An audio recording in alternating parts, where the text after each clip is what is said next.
नमस्कार मित्रांनो, तुम्हाला माहिती आहे का की ललिता पंचमीच्या व्रताचे महात्म्य काय असू शकतं?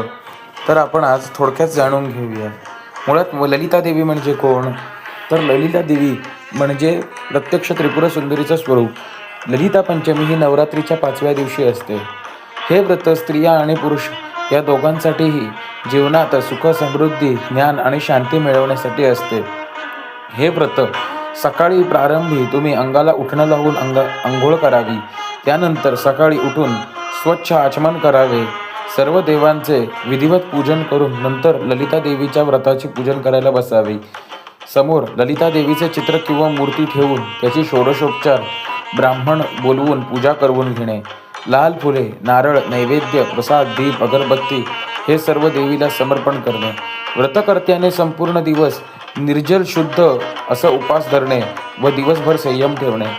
ललिता पंचरत्न स्तोत्र किंवा ललिता संख्या मंत्र पठण केल्यास किंवा ललिता सहस्रनाम ह्या स्तोत्राचं पठण केल्यास तुम्हाला असंख्य फळ मिळू शकते.